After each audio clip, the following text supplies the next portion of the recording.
भगवान की 3 मूर्तियाँ विशेष हैं। एक माँ के बिहारी वृंदावन, दूसरी जयपुर में गोविंद देव जी और तीसरी मूर्ति मदन मोहन जी करौली राजस्थान में।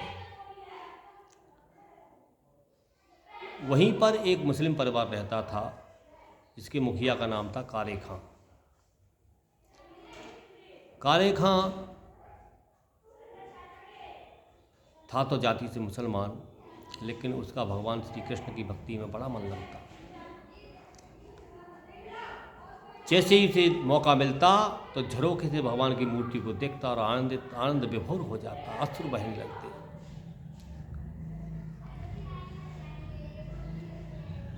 उसने पुजारी से कहा कि आप मुझे यहाँ कुछ स्थान दे दें, कोई काम दे दें, तो मैं यहाँ भगवान के यहाँ कुछ काम करता रहूँगा।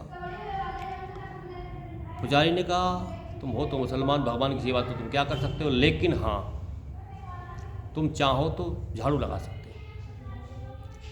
और मंदिर में प्रतिदिन झाड़ू लगाता, आनंद से भगवान के दर्शन करता और बड़ा ही आनंद विभोर रहता।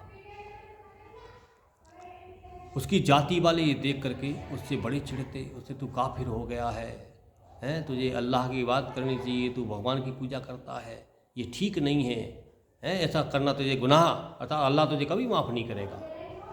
वो कहता अल्लाह माफ़ करे न करे, लेकिन मेरे तो सब कुछ भगवान श्री कृष्ण ही हैं, मदन मोहन जी ही हैं। ऐसा कहकर वो नित्य प्रति वहाँ सेवा में जाता।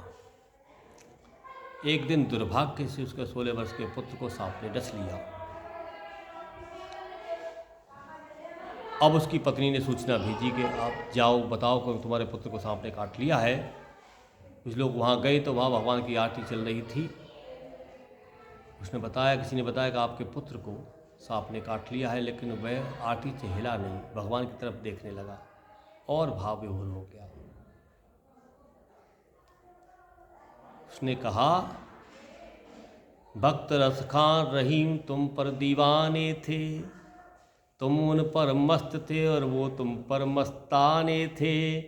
अब अगर बदली है आदत तो कोई शोर नहीं, तुम अगर हिंदुओं के हो खुदा तो मेरा जोर नहीं।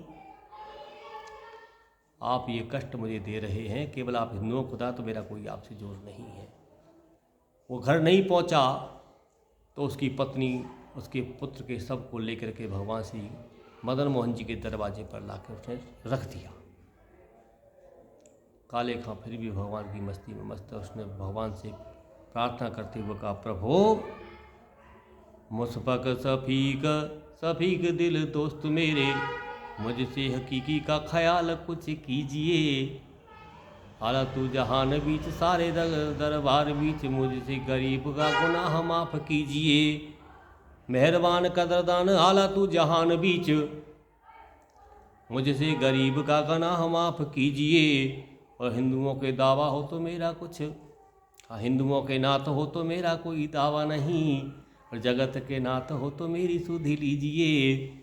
हिंदुओं के नात हो तो मेरा कोई दावा नहीं, जगत के नात हो तो मेरी सुधि लीजिए। आप संसार में जगन्नाथ कहे जाते हैं, आप वास्तव में अगर केवल हिंदुओं के ही नाथ हैं, हिंदुओं के ही स्वामी हैं, हिंदुओं के ही खुदा हैं, तो मेरा आपसे कोई आग्रह नहीं है, मेरा आपसे कोई जोर नहीं है। लेकिन आप जगन्नाथ हैं, आप इस नाम को सार्थक कीजिए प्रभु। और ऐसा कह कर के भगवान के दरबार में अश्रु गिराते हुए गिर पड़ा। तभी भगवान का कोई अंग वस्त्र उसके ऊपर गिरा और उधर उसका पुत्र एक साथ उठ के कहने लगा, वो कहाँ गया, वो कहाँ गया, वो कहाँ गया। किसी ने पूछा, कौन कहाँ गया? बोले, जो अभी मुझे यहाँ जगा रहा था, मैं तो सोया हुआ था, किसने मुझे आकर जगाया?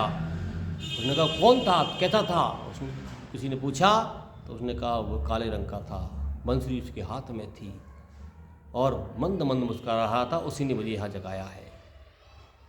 काले खां का पुत्र जीवित हो गया और सबको विश्वास हो गया कि काले खां वास्तव में ही पूर्ण भक्त है। बोलिए भक्त और भगवान की जय। जय राम जी की।